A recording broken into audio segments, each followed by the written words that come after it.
I feel like we've been over-indexing attribution. And attribution is great, and when working with CMOs, it's of course it's super important for us to understand again what's working, where should we invest of our budgets and to different types of customers or prospect segments, geographies, etc. What's working on what stage of the funnel. But making life or death decisions based on attribution, it's imperfect science, right? As long as it's directionally correct, it's never going to be 100% correct. We know that there's the dark funnel. We know that there are buying committees. We know that people don't allow cookies. A lot of them, especially if you're selling into IT, they do incognitos and all of that. So it's very hard to be very scientific about it. So making life or death decisions or setting comp plans based on the attribution, which I saw people do, I feel like don't go that way. It's great. It's great. Attribution is great, but in some sense, the world would be better without it. Hey everyone, I'm Sandy Robinson, your host of RevOps Unboxed. During each episode, we're diving headfirst into conversations with some of the most incredible RevOps leaders out there. Not CEOs, not big flashy executives, not vendors. We're talking to the people who are actually doing the work, the ones leading teams, the ones in the trenches, grinding it out every single day. We're taking things up a notch, getting deeper, having more fun, and as always, keeping it real. Remember our theme, RevOps Unboxed, and today we're unboxing it all. Let's get started. Hey everyone, I'm Sandy Robinson, your host of RevOps Unboxed. I'm so excited to be here today with Olga Traskova. She is the VP of Revenue Operations at Birdeye, and she's going to tell you all about her role and some great things that she's been working on. Thank you for being here today, Olga. So excited to join you, Sandy. Great to be here. Awesome. Tell everybody a little bit about your background and what you do. For sure. So I run revenue operations at a company called Birdeye. We are in reviews management, listings management, overall online reputation segment. And we are a global company. We have offices in United States and in United Kingdom and in Australia. And I have teams spread out across the globe. I have teams here in the US, people in India, people in Australia and UK and Philippines, managing a truly global revenue operations team spanning across marketing operations, sales operations, customer success operations, bringing it all together, including account management, tools management, analytics, and very, very closely working, of course, with sales enablement to bring all of this processes and the tools to life. I love it. I love it. It sounds like definitely a really big role. How long have you been in this role? With Birdeye, I've been for around 18 months, I believe. Okay. And in RevOps, I think it feels like I've been all my life. I hear that. I started in operations a long time ago. I feel it was 2007, right? And Okay. it was before it was called operations, right? Remember Mhm. those times when we were searching for the word? I know, right? I went through data hackers, growth ninjas, like all those kinds of cool titles. I started in marketing ops, but again, before it was called marketing ops, it was more like online marketing or marketing technology, managing Pardot at that time or Marketo. Salesforce and lead generation, demand generation, lead scoring. I come from that world, so really still staying close to my marketing business partners, to the top of the funnel, understanding how lead generation works at the top of the funnel, and through the years, I think fueled by hard questions from my CMOs and my leaders, I just made my way into sales ops and then into analytics. Over years, marketing grew from just being, a lead generating engine to having an actual seat at that revenue table. And as budgets grew, we had to answer the questions of, okay, what's working, what's not, and at what sort of stage of the customer journey, what exactly is working, and how do we more of it? How do we rinse and repeat what's actually working? So, and to answer those questions, I had to make my way into pipeline, understand the sales cycle, the sales stages, the sales behavior, the analytics, the tools, everything, and the bridge the gap between marketing and sales. I love that. I love that. And, I talk to a lot of RevOps leaders, and coming up through marketing, I think is extremely valuable in bringing some of these insights, because MOPS is a different beast, right? Like it is a different animal. You have to really understand it. And if you're really going to enable the full customer buying journey, like you're talking about, you either need to be great at it yourself or find somebody who is really a MOPS ass kicker. So I love that. And then you saw the value in, it's not just about the box checking of the MQLs. It's really like, what is happening with the sales cycle? And so you kind of like dug into that, it sounds like. And works both ways, right? Works both ways, because then you also need to be able to understand, to explain your sellers on what is that MQL is and why they should care, right? Mm-hmm. And being able to speak the sales language and translate that scoring criteria and why we score them to MQL or why they raise the hand, right? And why they need to follow up, so that we stop this sort of like, if you remember that meme that was going around a couple years ago, where we're just throwing leads over the fence and you just sort of forget about it, right?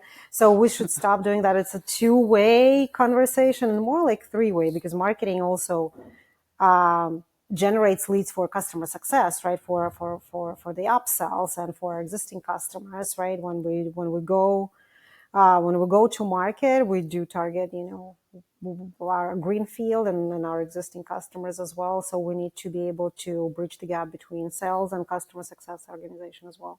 Yeah, I mean, it's really, if you think of modern marketing attribution, there's so many different touch points. There's so many different things that you're looking at. Customers, they don't always know how they heard about you or what made them reach out and things like that. So just being a great marketer and thinking about that full customer journey, I think is so critical for RevOps, right? Yeah. And not just getting so hyper focused on the sales funnel, really looking at the full bow tie. And attribution is a trigger word for me, because I feel like are we gonna need therapy here? you found the pain point. Yes. I feel like we've been over indexing attribution is great. And when working with CMOs, it's of course, it's super important for us to understand again what's working, where should we invest of our budgets and to different types of customers or prospect segments, geographies, etc. What's working on what stage of the funnel. But making life or death decisions based on attribution, it's imperfect science, right? As long as it's directionally correct, it's never going to be 100% correct. We know that there's the dark funnel. Mm-hmm. We know that there are buying committees. We know that people don't allow cookies. Yeah. A lot of them, especially if you're selling into IT, they do incognitos and all of that. So it's very hard to be very scientific about it. So making life or death decisions, or setting comp plans based on the attribution, which I saw people do, I feel like don't go that way. It's great. It's great. Attribution is great, but in some sense, the world would be better without it, Yeah. I mean, the days of first and last touch attribution are just over. I think understanding, like you said, just, really a modern way of looking at it. And it's a data point, right? And it's funny you said that incognito. Like the first thing I thought about is my 13-year-old. I'm like, they're not getting any marketing data on him because he's always doing crap in incognito. So I don't know what he's doing. So it just totally dawned on me. So anyway. That generation is smarter than us, because I'm being followed by the ads. I know, right? I know. Oh, that's hilarious. Well, I like that you're thinking that way. And it is important, because I think sometimes like the upper leadership, the C-suite gets hung up on things like, well, we went to an event. We should have, we had 20 leads. We need to have 2 opportunities, and those, and it's like, that's great, but that's just like one place they saw us, and how many other how many other folks from our organization reached out, how many from theirs, do they just kind of know about us? Like, there's so much to it, and I think some people still look at that and like they hang their hat on it, and that's how they do budgets, right? Yeah. Exactly. And we're now internally also looking into the multi-touch attribution to understand the customer journey. We are doing sort of last touch before opportunity is created. That is just a single point, right? It is very narrow. And we're sort of hitting the wall right now, not being able to uncover what happens before that, right? So, and as we look into this multi-touch attribution, we of course, on one hand, want to be scientific about it, but on the other hand, it's about the story and the patterns, right, that you uncover, rather than just being too anal about like every little touch point that you want to track and the attribution that you want to assign to it. So while to me attribution is important, like we've got to be real about it, right? It's more for marketing. Like it's not definitely something that sales sort of need to be involved in, right? So it's an internal marketing metric, internal marketing process, to verify what's working. Same as MQLs, right? MQL is a marketing metric, like, and we were talking, Sandy, when we were doing the podcast, when we were talking about lagging versus leading indicators and what matters, the metrics that matter, right? There are some metrics that should be like departmental only, right? So do not report it on like a company level, right? And again, I come from marketing ops background. It's always in my heart. I love it, but some of this should stay with marketing. Don't, Right. don't Yeah, bring don't it let up. it trickle up onto the board decks, right? I mean, those are things that people take to their graves, or they make it your MBO. Now suddenly that's your MBO as the marketing leader, right? Yeah. So how do you tie together, thinking about the full customer journey, marketing ops, sales ops, and CS ops? How do you really tie that all together and make it work? It is, because it's truly one customer journey, right? Breaking it down is something that internal, right? So, and if I think about running a RevOps team, running a team that supports this customer journey, it doesn't matter who visit your website. Is it a customer? Is it a prospect? Are they already in the pipeline, right? We need to have sort of the seamless transition, and also on the back end, from the ops standpoint, have this seamless tracking of it all. And therefore, my sort of new belief is to support it, is to think about RevOps people as those hybrid roles, right? People that would understand the entire customer journey. The challenge that I realized we're facing this year is that we are being still siloed internally, even within the RevOps team. Like the team was brought together, the concept of revenue operations came to life to break down silos, but somehow we end up in silos. My marketing ops and my CS ops, my customer sales ops, might be doing something very different, not very much integrated into each other's processes, right? So what we're working on right now is to essentially like having the RevOps person that understands the entire customer journey. So when we make decisions on, say, enhancing something on a after sales side or onboarding side, customer implementation side, we think about the full journey, right? Going to the tactics of like, okay, if I create this field, do I even need to create this field, or is it something that already exists on the lead because marketing is tracking it from, some other source, right? So just understanding the full scope, I think, is essential, and thinking about this like one customer journey. And it does not stop at close one again, right? Because then it goes into this, bow tie cycle of upsells, right? So it goes there as well. So we need to think about that. And again, it starts at the top of the funnel. And I think the problem is that in the recent years, maybe because the economy was on the rise, we were all focused on the new business sales. Now the focus is shifting is retention and looking at the existing customers. And this is where we see so much gray area right now, right? Because we have not been zeroing in on the customer success side. And for me now, I feel like sales ops has been around for a long time because we always had to take care of our salespeople. Then marketing ops came into play. It's more or less baked in.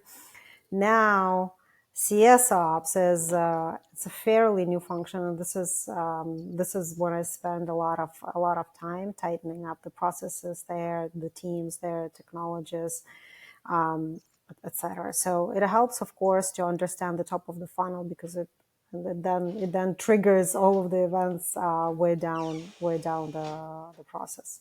Yeah, totally. And I think when you look at the structure of the organization, like 10, maybe, I don't know, 10 years ago, there was more of account managers and not really this customer success function that is solely focused on the health of the customer. So I think getting the structure in the organization is then going to dictate those operations roles, right? And maybe in my experience, especially startups are so focused on, hey, we've got to get the leads, we've got to have pipeline, we've got to have forecasting board decks, and they're like, oh, we'll worry about customer success later. But then pretty soon, like all of that ACV needs to turn into ARR, and you need to manage the business. So you need to be forward thinking about like that full customer journey. So, I guess maybe can you tell me a little bit about like the ideal structure, or maybe how you've encountered that in this role or previous roles, For anything like that? sure. And you nail it, saying like, first of all, like, who do we support, right? Mm-hmm. It's more or less straightforward with the sales org and marketing. It's just the matter of where BDR sit. Like there can be there can be opinions about That could that, be a but whole episode on that, right? Where do they sit? or do this on the CS side. If you think about it, like how wide do you go? Because there are so Mm, many teams that actually support customer. There is onboarding, there is implementation, there is mm, customer success, there is an account manager, there's support. So there's some companies now have like retention teams. So there's just so many teams that how wide do we go? At mm-hmm. Birdeye, we support all of those above mentioned Wow. teams. So we do work with all of the leaders on the CS side, right? Account managers, customer success, onboarding, implementation, support, because that all rolls out into, again, the same customer journey, the same experience. We support the tech stack. And from there, just the number of projects, the number of requests, the number of processes that we need to administrate and maintain, sort of the number of headcount, is connected to that.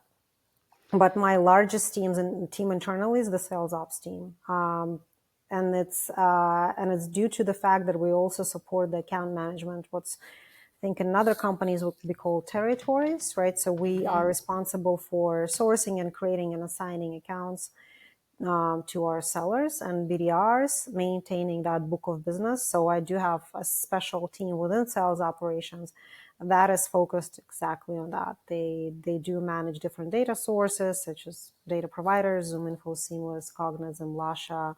Depending on the territory, they do use LinkedIn Sales Navigator, other tools, and just Google searches to verify accounts, to clean accounts, to create them in Salesforce.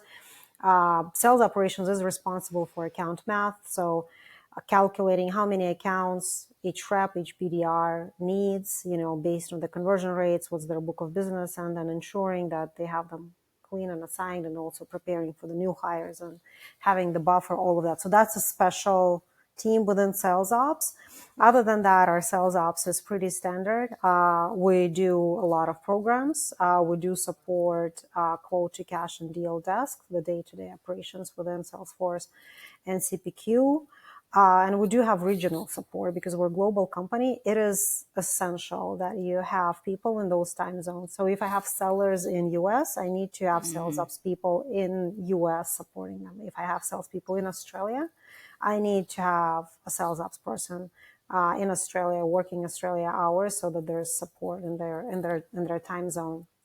And that is then based on the number of sellers you have. On average, it's it's what about 20 reps for one person. 20 But to again, 1. Okay. because we do have hybrid roles, like my sales ops program manager and my deal desk person are two different people, right? So in the region, I would have a deal desk person, and then I would have also sort of a global program manager that would support rolling out tools, processes, changes to the sales process, etc. So are you then centralized? Like, are you reporting up to the C-suite or CRO, CO? Like, where do you sit? I report now to CEO directly, Okay. and that's the transition that we made a few months ago. When I joined the company, I was reporting to CFO. My previous company was also reporting to CFO. I guess it comes from this idea that RevOps need to be independent. Hmm. Should not be sitting under sales, should not be sitting under marketing. So where do they sit? If there's Hmm. no CRO, usually CFO is your next best choice. Yeah, I was just gonna say, you're music to my ears because I've lived that. Um, I'm not gonna call it a dream or a nightmare, but I've lived those scenarios where it would have been much better in reporting to CFO, or if the company's large enough. I think sitting at the C-suite is important, but having that objective, especially if it's not a true CRO role. So what I see, it sounds like with your organization, is sometimes companies they're big and they're going to have a CMO and they're going to have a chief sales officer and maybe a CXO and operations. You've got all kinds of different C-suite.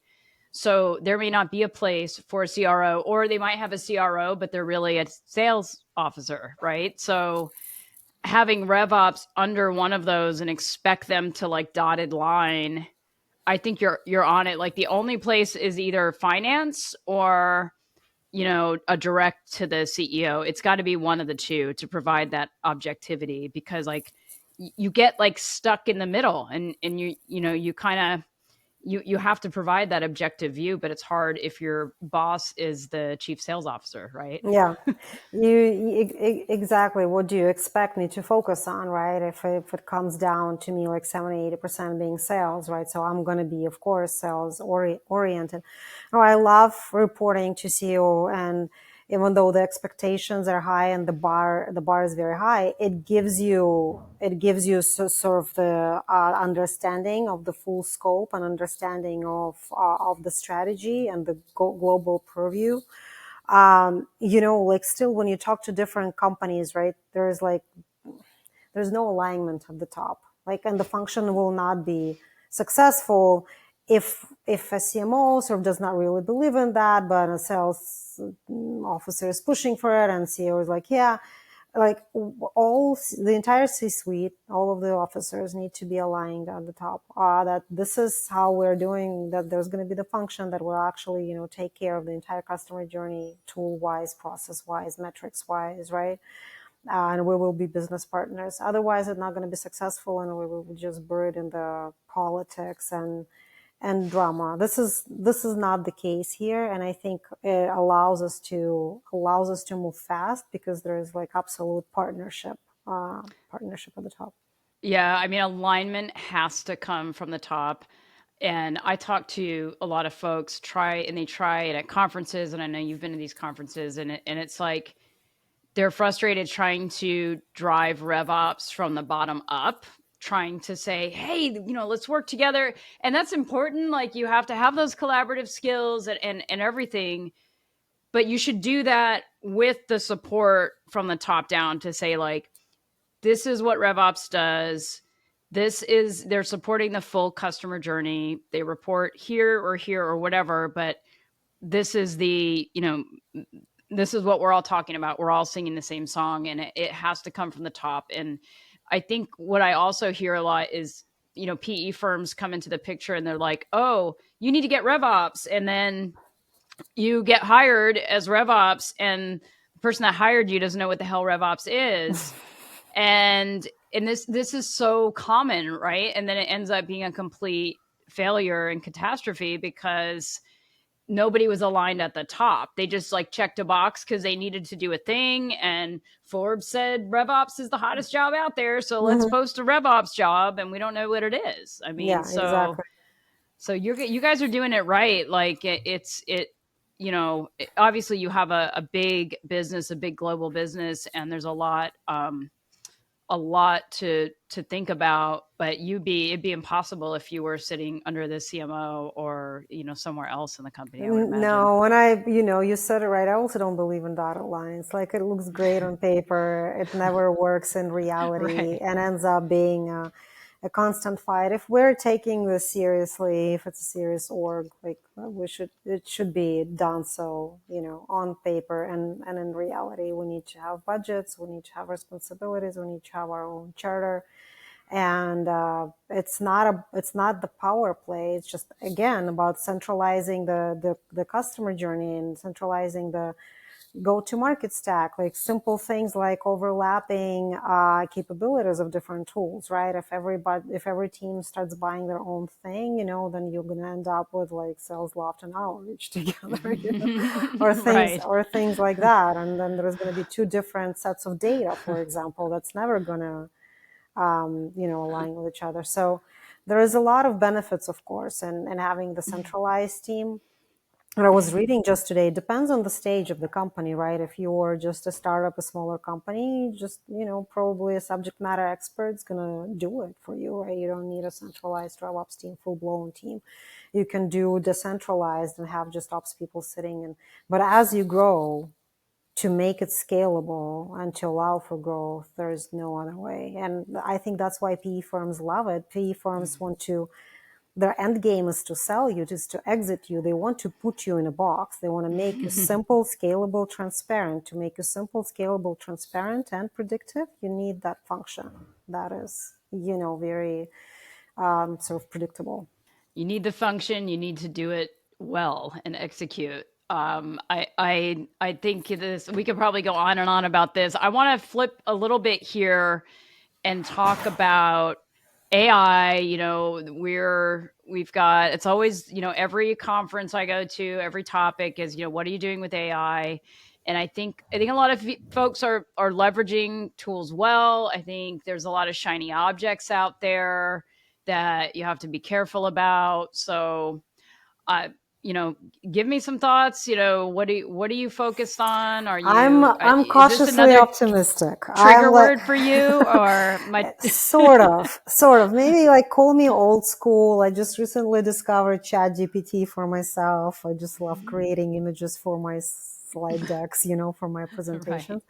And maybe it helps me write one email or two a day. But I'm cautiously optimistic. And I was talking to my team actually this morning, and I said, hey, we need to start, but we need to start with the areas that have been tried already for quite some time with AI or machine learning, right? And when you think about it, okay, it's not like I'm going to buy an SDR agent or like convert BDRs and SDRs to AI, but within RevOps. So what we were brainstorming, what we could do is, analytics and forecasting. That is sort of obvious, right? AI has been already, and machine learning has been analyzing the data sets and the trends for years, right? So it's sort of the safe game for me, like say rolling out AI when it comes to pipeline analytics, pipeline inspection, and forecasting, just because then I understand how it works. It spots the historical patterns, it models some predictions based on the historical patterns, rep behavior, fluctuation, sales performance, etc., and that spits out a number. But even if I were to use AI in forecasting and pipeline inspection, I want to triangulate. I still want to be sort of old school. I still want to have my regular forecasting out of the CRM. I want to have the management forecast. And then, the third point, I can have AI forecast. And then I can like triangulate between the different points to stay on a like more conservative, safer side. With Talking about marketing ops, right? That is also another obvious safe choice that has been going on for years. It's the lead scoring and routing, right? Again, we have been using predictive lead scoring for years already. And again, AI will streamline it based on their likelihood to convert. Say AI already sits on top of your forecasting. It's just a natural organic choice to stream it up, down the funnel, up the funnel, to the lead scoring, because now AI knows what to converts faster, with a higher propensity. So it would score those leads higher, right? So having that cycle connected also makes sense. So as we think about AI, I definitely would not jump like into every shiny object. Like I feel like everyone's doing AI, right? Everyone's trying in it because just there's so much room for error. And back to the customer journey optimization, that's like for marketing teams, for sales teams, like serving content, right? Like based on where you are in the customer journey. There's also suggesting different types of content based on who you are, what industry you come from, what segment, what was discussed during the calls. I know now there's AI ads that can actually listen to calls and analyze calls and suggest that. So I would love to try those things, but again, like not overhauling my traditional methods, just still sticking to my sort of classic old school approaches and layering AI on top of it to see like what can it uncover. Is there anything we can do better than what we are doing? Right. I mean, that makes so much sense, especially just in the position that you're in, right? You have a large global operations that is not broken, right? So it's always like, what problem am I trying to solve, right? So, is there some low hanging fruit? Where can you test it? Where can you layer things in? I think that's such a smart approach because it is, I mean, I'm sure your phone rings like mine. I mean, I love a great SDR, by the way. So I will take a call and I will listen, but there are so many just new companies or, that's what we're leading with right now. And it's just overwhelming to say like, well, there's just stuff coming everywhere, right? So we need to focus on what's the meat and potatoes, and then where can we add a little bit of dressing to it, and a Yeah. little enhancements and time savers. And to me, like, data cleansing is a great opportunity. If you already have some of the call intelligence tools, those are great because it saves salespeople time, and they're Oh, they yeah. hate put they Data hate putting stuff entry. in the CRM anyway. So Yeah. like that stuff's just, like, Yeah, like we easy stuff. discussed, right? Gong Mhm. apps to other tools. They have this feature right now to populate fields, map to your medic Mhm. fields or your any other sales methodology fields, just based on what's going on in the account or in the opportunity. Yeah, maximizing sales time. I feel like that Mhm. is that is the priority. But for us, why I'm being cautiously optimistic, that's just another tool that we need to manage, and all the Mhm. glitches and sync God. issues that come with I that. know. I know. It's like if you already have it, then that's one thing. Like, but if you don't, yeah, you've just got to, because the tech stack can get out of control so quickly and so easily. So Mm-hmm. Mm-hmm. it's I think you're setting a really great message to RevOps leaders, because I think sometimes RevOps leaders, they come into a role and, like, tech's important, it is the foundation, but it doesn't mean you have to like add a ton of stuff to, you just need to like make it work, because Yeah. most of the time this stuff doesn't work, right? So you I make it work truly first. believe that you can run a RevOps function with an Excel spreadsheet. Mm-hmm. Because I end up modeling everything in Excel. I end up doing a lot of forecasting in Excel, data analytics, visualization, all of that. Everything else is great, and it's a great sort of shiny object. But the challenge here is, of course, with the budgets that are being cut, left and right, a lot of companies are going through that, is how do you do more with less? How do you get Mm-hmm. creative, headcount wise as well? How do you then, turn your folks into hybrid RevOps people so that they don't just do, say, account management, but they within RevOps, but they can also help you with lead scoring and implementing some processes on the marketing ops side or CS side. So how do you do more with less? That's another theme for Yeah. 2025. How do you do more with less? I love it. Yeah, that's definitely the theme for sure. So tell me, we're going to wrap up here, and I'd love to hear a little bit about your maybe words of wisdom, RevOps mantra, or something that, if you're a listener, you're a RevOps practitioner, that is something that's really helped you along the way. Like a RevOps therapy, like a 1 minute RevOps therapy session. You know what?